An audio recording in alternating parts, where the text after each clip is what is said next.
Hello, I'm Austin Imoru. I want us to talk about the power of influence. I love a portion of the Bible in Psalms chapter 1 verse 1.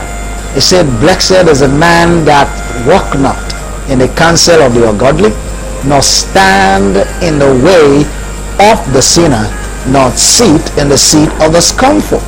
I love this verse. I have looked at a lot of verses in the Bible, and this one speaks of influence. It speaks of the power of influence. Now, I want you to understand that if you decide to walk with a man, eventually when you get tired, you will decide to stand. And while standing, you will decide to sit eventually when you get tired as well. Now, this is the power of influence. As long as I'm walking with you, as long as I'm running with you, I will be tempted to stand with you. And if I am tempted to stand with you for a while, I will be tempted to sit as well. This is influence. The world we live in is a cosmos of influence. Everything that happens on this planet Earth is by influence. You live here and you are either influencing someone or someone is influencing you. You cannot sit in the fence. You cannot be neutral on planet Earth. Every day you live, someone is either influencing you or you are influencing someone. So you must understand today, my friend, influence is powerful, and we live in the world of influence. Either you influence someone or someone influences you. Today I'm not going to be talking about influence generally. I just want to talk about the power of influence, how our life is influenced daily. There is influence everywhere. Life will never permit you to live in isolation or live in a vacuum. Either you are influencing someone or someone is influencing you. Even when Jesus Christ came, he made a statement. He said, "Come, I will make you fishers of men." What was he saying? He's saying, "I will teach you how to influence men." See, there is what I call influence extraordinary. A man calls another man, and the man dropped everything that he was doing and followed the man. What is that? Is that some magic or some power of influence? I call that influence extraordinary. Now, I want you to understand this 3 points. Who you follow determines your direction. How you follow determines how far you will go. And the third one is what you learn from who you follow determines the quality of achievement you are going to have. If I decide that Bill Gates is going to be my mentor, for example, now I have to be keen to these 3 points. Number one is who I follow determines my direction. If I decide that Bill Gates is going to be my mentor and I'm going to follow him, I will allow him to influence my life. I'm definitely going to follow the direction that Bill Gates is right now. Maybe software, maybe something about internet design, but it has to do with computer. It has to be computer related. Then the second one is how you follow determine how far you will go.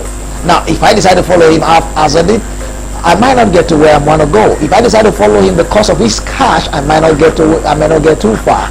Now, the third one is what you learn from who you follow determines the quality of achievement you're going to get. Now, I cannot tell myself that Arnold Schwarzenegger is my mentor and I don't go to the gym. I would never have like the kind of achievement that he has. I might never have like his kind of breastplate or something. I might never have his kind of muscles. Why? Because I did not gym. I did not learn from him. I need to learn some further will allow me to live better. Now, I want you to understand that the entire cosmos is designed for us to influence something or be influenced. The entire ecosystem is designed in such a way that you are either influencing something or something is influencing you. Nobody sits in a vacuum. Now, what is influence? Influence is one's ability to change another man's thought, belief, or action. That is what I know influence to be. No. Influence is an ability that you have to change somebody's thought, belief, or action. That is influence. Now, influence is one of the keys of fundamental step to success.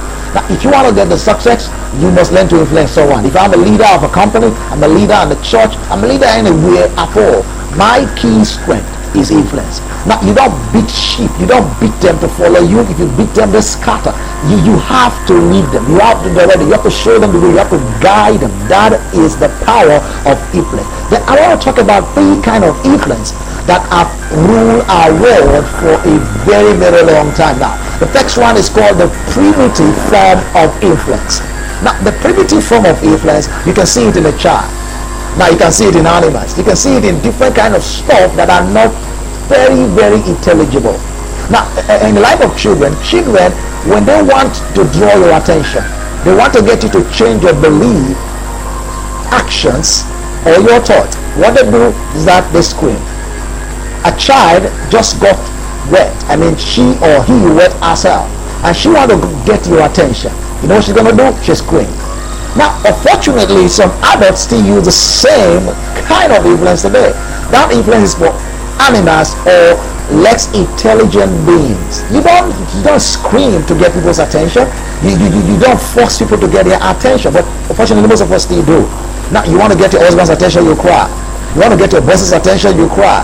Or you shout. You want to get your child's attention, you scream, you yell at them. That is not a good form of influence. That is primitive. That is old. That is childish. That is not intellectual form of influence. The second form of influence is